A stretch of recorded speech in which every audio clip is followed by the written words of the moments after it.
کہ حسد کا علاج کیسے کریں. دوسروں کی نعمت کے زوال کی تمنا کرنا حسد ہے.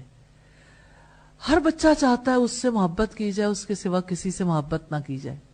ایک بچے سے اگر محبت کی جائے، اس کے علاوہ دوسرے جس سے بھی محبت کی جا رہی ہے، دونوں کے درمیان حسد پیدا ہو سکتا ہے. تو اس کا اظہار مختلف حرکتوں سے ہوتا ہے، کبھی شکایت، کبھی اس بچے کو کوئی نقصان پہنچا دینا. اور مربی کو چاہیے کہ حسد جیسی خطرناک بیماری سے بچے کو ضرور بچائے اور احساس دلائے کہ آپ سے پوری محبت ہے، اور محبت صرف ایک بچے کا حق نہیں، سبھی کا حق ہے.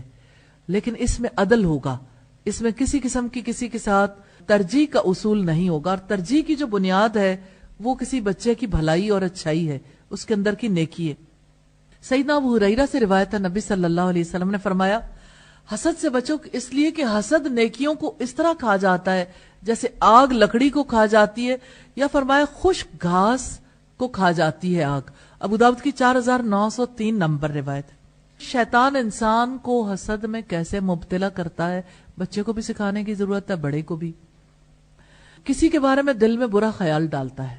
ایک خیال کسی کے دل میں آتا ہے، اگر بچہ یا بڑا انسان خیال جھٹک دے تو شیطان کام نہیں کر پاتا، لیکن اگر وہ غور و فکر شروع کر دے تو بدگمان ہو جاتا ہے. اور بدگمانی جب دل میں جگہ بنا لیتی ہے تو انسان اندر ہی اندر گھلتا رہتا ہے. پھر اس کے بارے میں، جس کے بارے میں دل میں پہلے صرف برا خیال آیا تھا، اس سے انسان حسد کرنے لگ جاتا ہے. بچے کو یہ بتانا بہت ضروری ہے کہ حسد کے اسباب کیا ہے.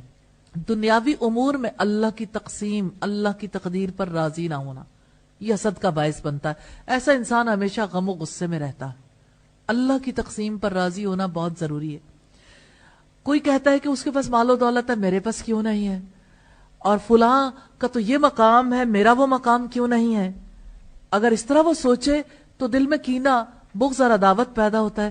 اور دوسرا سبب کینہ، بغض اور عداوت ہی ہے، کیونکہ حاسد کبھی پسند نہیں کرتا کہ جو نعمت کسی دوسرے کے پاس ہے وہ اس کے پاس رہ جائے. جیسے سورہ آل عمران کی آیت نمبر 120 میں وَإِن تُصِبْكُمْ سَيِّئَةً يَفْرَحُوا بِهَا، اگر تم پر کوئی مصیبت آتی ہے وہ اس سے خوش ہوتے ہیں. حاسد کو یہ جان لینا چاہیے کہ مومنوں سے حسد کر کے اللہ کے دشمنوں کے ساتھ شریک ہوئے ہیں.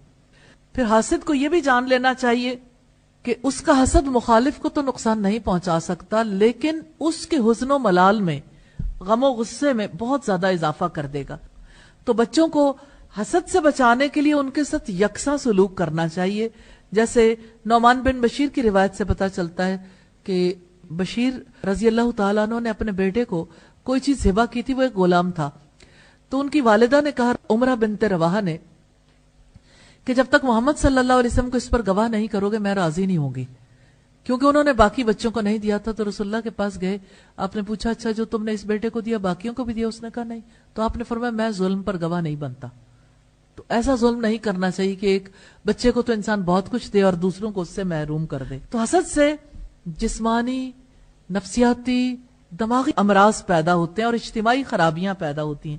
اس لیے مربی کو بچے کو محبت دینی چاہیے، تعاون اور ایثار سکھانا چاہیے، کینہ اور غرور سے محفوظ رکھنے کے لیے کوشش کرنی چاہیے، بچے کو تقدیر پہ راضی کرنا چاہیے اور برے خیال کو کنٹرول کرنا سکھانا چاہیے، بدگمانی سے بچانا چاہیے. اور یہ کہ حسد سے بچنے والا کس قدر زیادہ نفع میں رہتا ہے اور حاسد کتنے نقصان میں چلا جاتا ہے.